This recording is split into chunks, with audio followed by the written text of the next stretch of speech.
the very obvious truth of the body, we think that there is something within the body which is there, that we have to nourish, that we have to work for, that we have to please, keep happy. And that entity that we have established within our body, we give it different names. We call it soul, or we call it our inner energy, and many such words. So, this entity that we call soul, what is its nature? What does it even firstly exist? Or it is simply a convenient belief that we have come to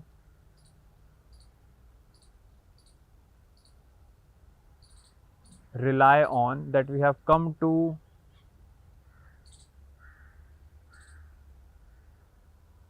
have, that there is something within the body which is permanent, which goes on, and that thing is the soul.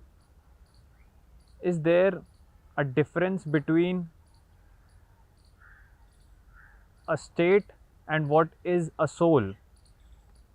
Can we not have an inward state within us? And it is that inward state that we fight or struggle to keep happy or to keep joyful. We think that there is a faculty within, there is an entity within which we have to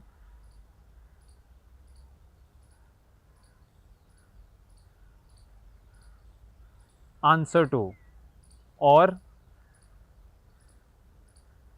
we may even call it a personality. We may call it our nature. How does this nature, this personality, the soul come about? Does it have any basis in reality? Does it have anything substantial to it? Or it is simply a belief, a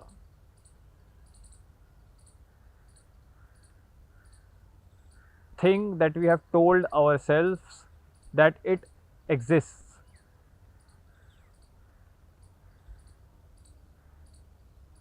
The soul, or this personality that we have, is formed by various factors in our own environment, our cultural background, our geographical background, our gender. All of these outward things, these external circumstances, play a definite role in shaping our personality.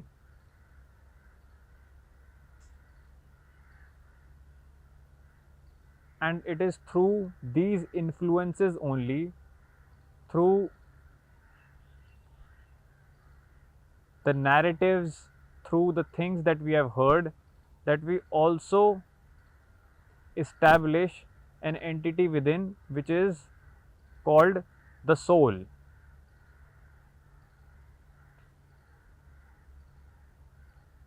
Because we do see that there are the demands and needs of the body, but there are demands and needs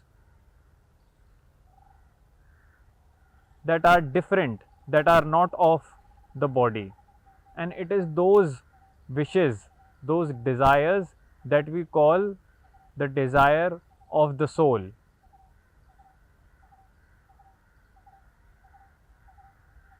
So, are they really the desire of the soul, or they are something fundamental?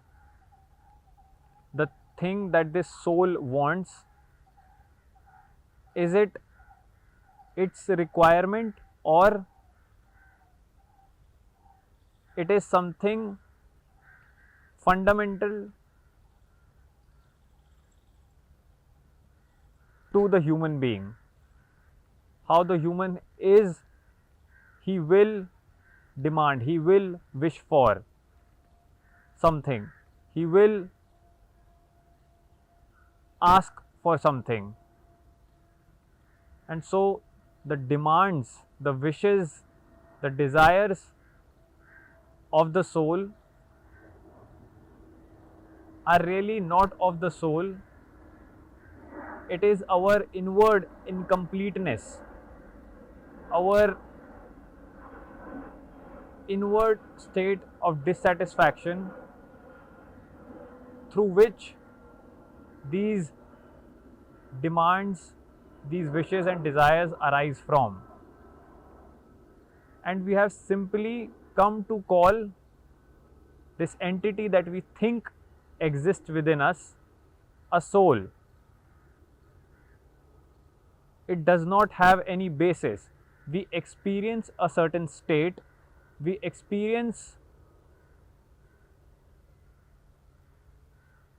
emotions, and it is this state that we have come to name as the soul. We may say that my soul was crushed, that it is soul crushing, soul sapping, that it was soulful, that experience was soulful. Or we may say that through this experience or through this desires, my soul feels nourished. Does this thing called soul that we have invented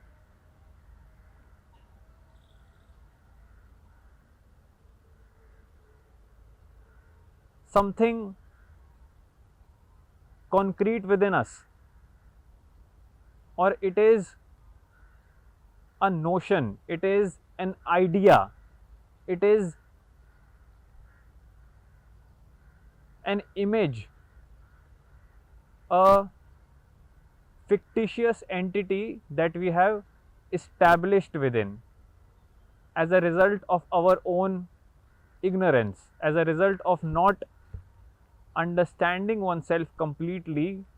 We simply declare, we simply announce that there is an entity called soul within, that there is a faculty which feels nourished, which feels happy, which feels sad.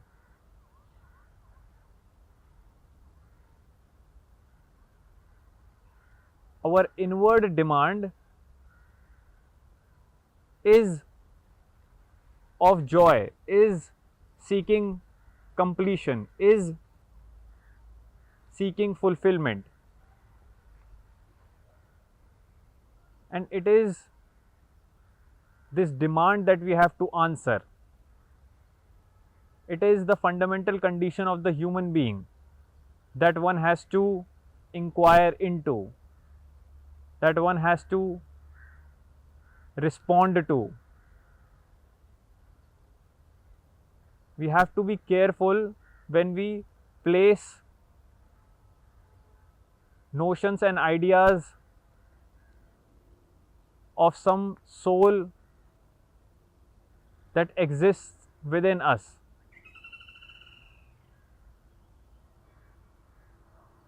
inwardly there is dissatisfaction, inwardly one is unfulfilled, and so we have to see why, what is it that will fulfill the mind, which would end our insatiable need to make ourselves happy and fulfilled. And in fact, how does this demand comes into being? Where does this dissatisfaction, incompleteness, a lack that we feel within comes from? It is this fundamental lack that we have to address and not go off into a direction where we invent ideas and notions. And the more we believe in them, the more we assert an existence of a belief, the more it strengthens within us, the more we begin to rely on it, trust it, and feel comfortable with it.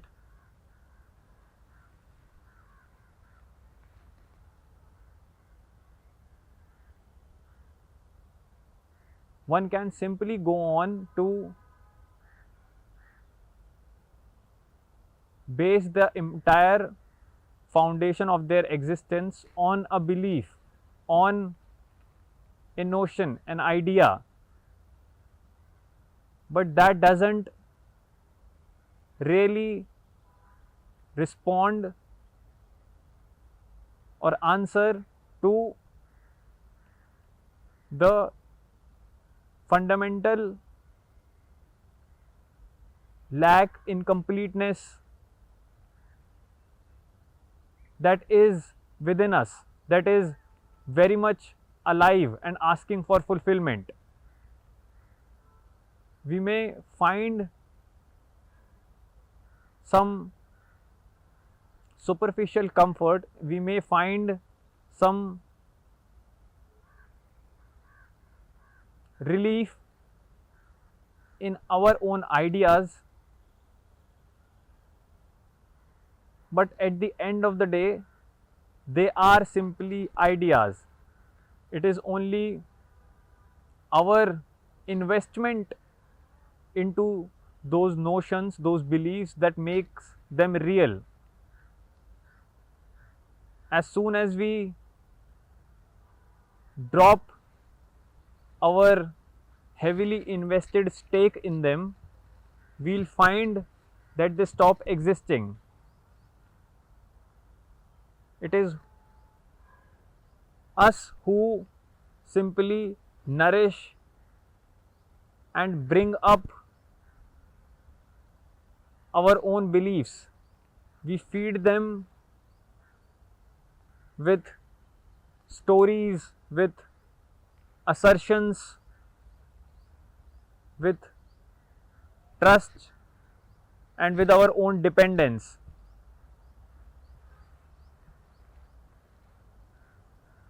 And that is what cements their existence within us.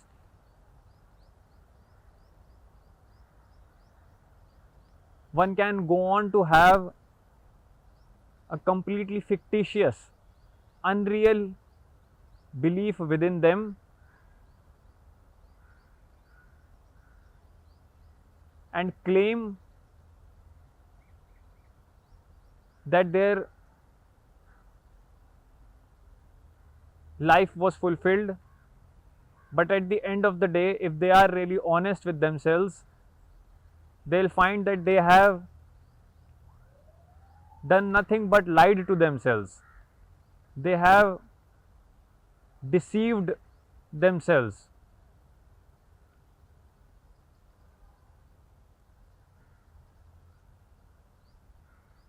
So it is one's imperative to rather investigate into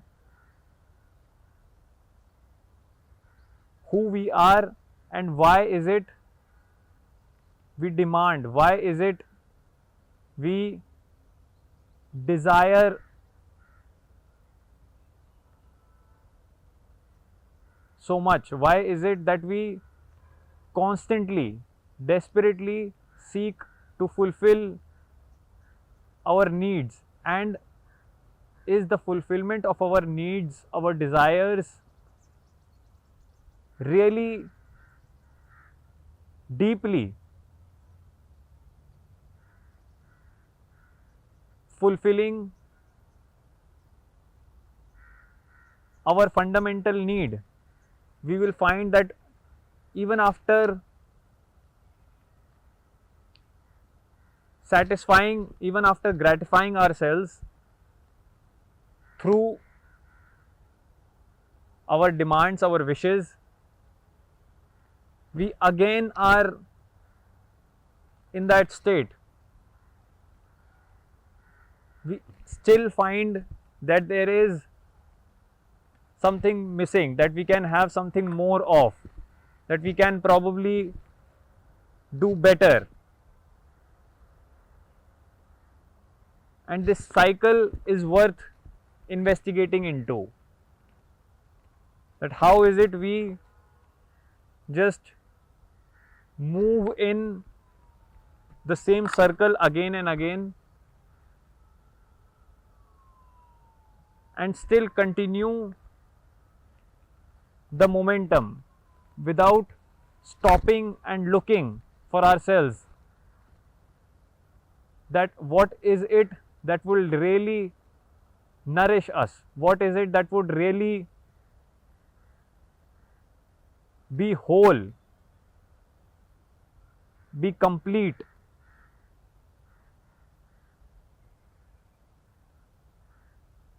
that would rid us of our constant need to desire, to seek, ending of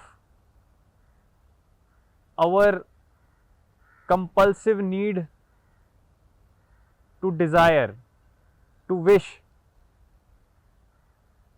It is that which will finally put us at rest, that would finally give us some relief, some comfort.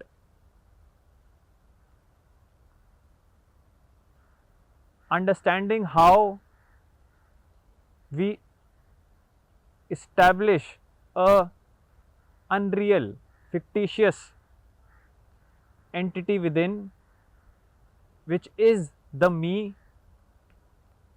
and it is this me who has all of its beliefs, all of its ideologies, all of its relationships that it relies on, and it is through that it seeks completion. But the fact of the matter is, this entity in itself is non-existent. This entity itself is unreal. The me which separates itself from everything, which isolates itself from its environment, from the ecosystem it is in, it is this separation that one has to realize is false. It has no substantial basis, and it is in this isolation, it is in this separation lies all our struggles, chaos and conflict. When we isolate ourselves, when we separate ourselves, all the misery then begins.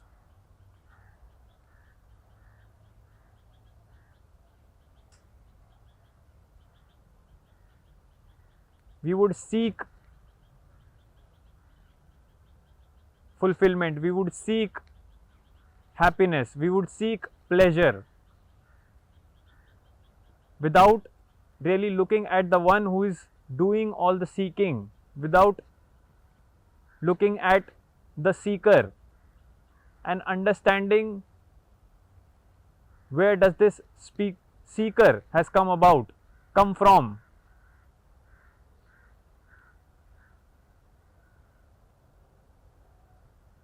This seeker is false,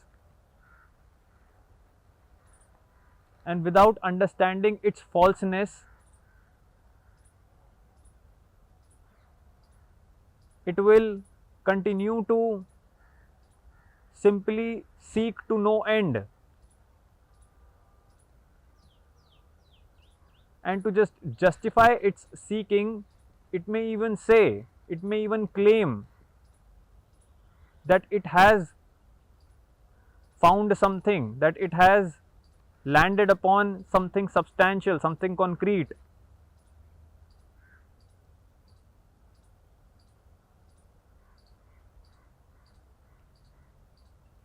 But we will find that what it has landed upon was its own invention, was its own projection, was its own idea.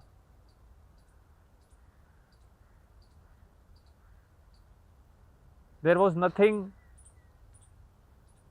concrete in the seeker in the first place. So how can that come upon anything that is concrete, that is substantial?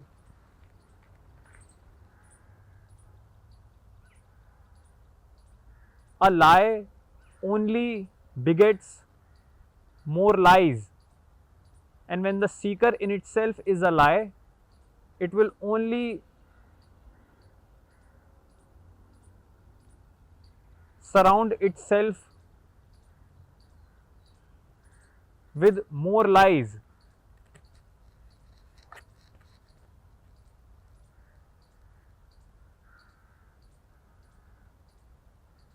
With in fact its own lookalikes. Being a lie, being an idea within, being an idea in itself, this seeker, who is an idea, who is simply a belief in itself, just surrounds itself with other beliefs, with other ideas, with other notions. And it is from this fundamental idea of an entity, of a separative entity, of an isolated entity that exists within us, all the beliefs, the ideas, the notions emerges, and they just support each other and make a web. And then this innately fictitious idea of the me simply finds comfort in the web of its own lies and continues to struggle, continues to be in a state of confusion.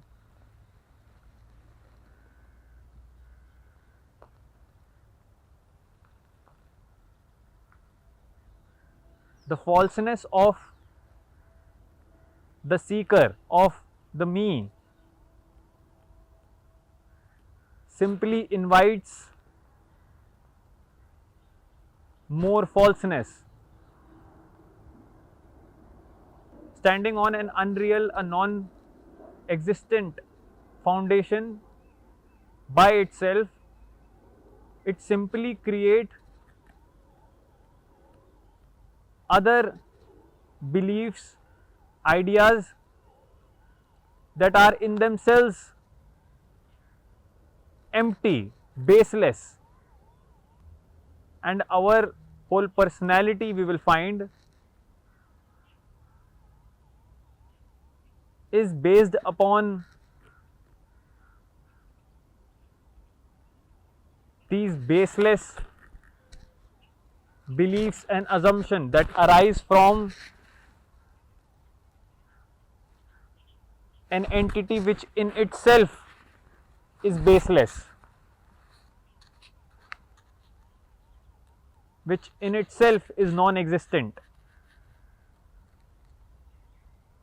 Inwardly, we may like to believe that there is something that continues, that there is something that goes on, and it is from the demand of security,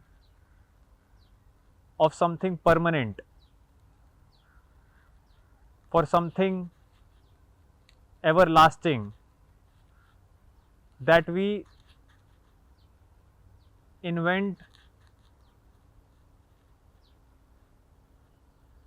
the entity of which we call me, that we invent things like soul from. Our demand for an everlasting security, for something permanent,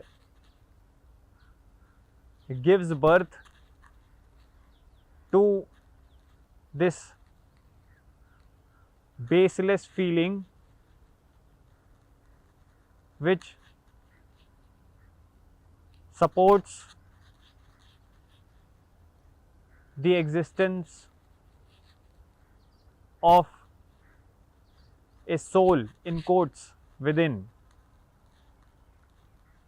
The transient nature of existence is simply too much to bear, is simply too uncertain to live through, and so we rather have beliefs, we rather have fancy narratives, ideas which would provide us with a sense of permanency, which would provide us with a sense of security. However secure our ideas may make us feel, we'll find at the end of the day they are nothing but a bunch of words that we have constructed and find relief in. There is nothing substantial, something concrete to those words that those words can point at.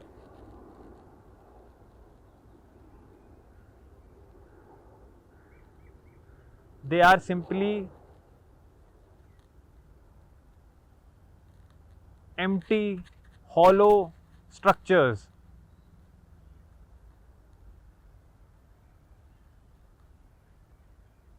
in which we find security. We believe something continues after death.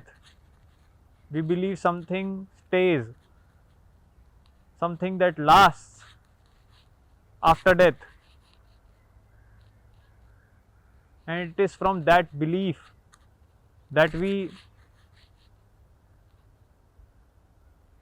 create our ideas of souls and whatnot. We aren't concerned about the life that we are living. We aren't really thoroughly serious about our days before death. We want some exotic excitement, some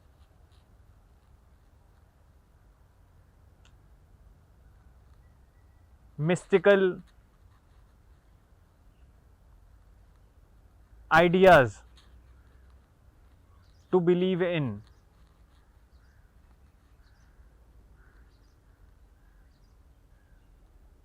the simple, beautiful fact of reality is lost on us.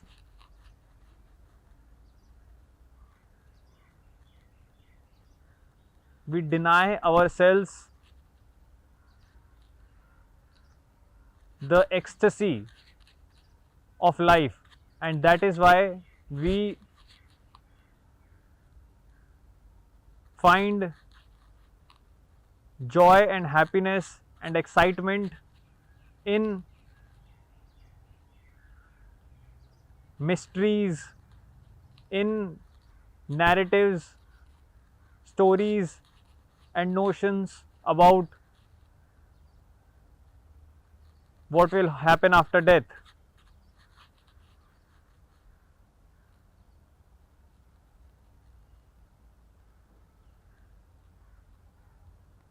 The one who is really serious, who deeply cares about the life one is living, does not buy into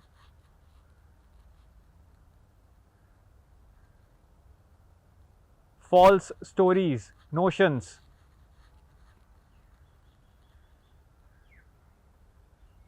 One would rather investigate, inquire, and negate the nonsense, fictional ideas that provide a superficial comfort.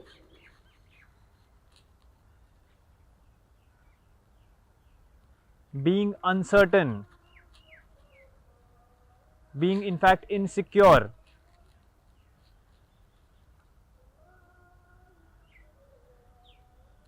will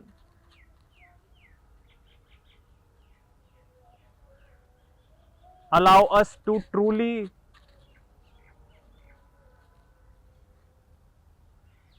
go into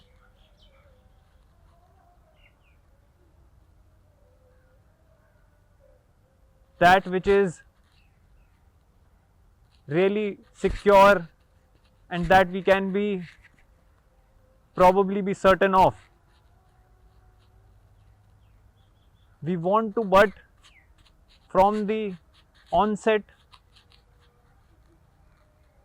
begin with certainty. We want to, from the beginning, from the start, have a sense of security.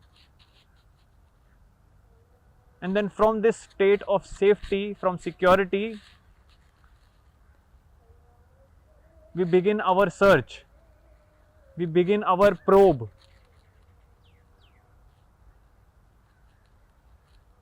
into what is security, or where we may find something that is absolute. At the start alone, we have deceived ourselves. From the beginning, we have fooled ourselves. And as a result, what we land up on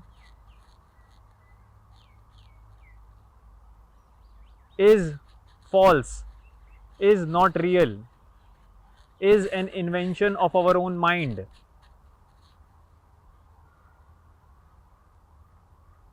If we begin with certainty, if we start with a sense of security,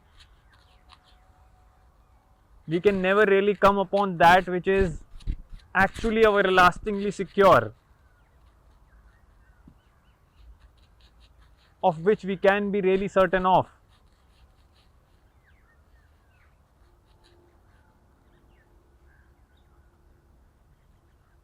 So initially one has to be uncertain, one has to bear that feeling of insecurity, one has to have a certain amount of fear, and with that fear, taking that fear along, inquire, investigate, question, doubt, and through step by step, we'll land upon that which is secure, which is whole. At every step, there has to be negation, there has to be a denial of that which appears as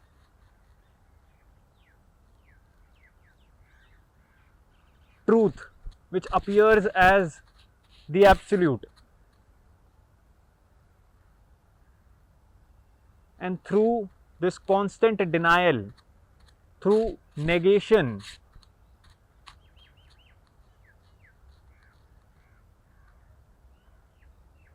we may come upon what is actually true. If we begin with false, we are sure to land up on that which is false, which is not real, not knowing, not already asserting, not having a complete faith.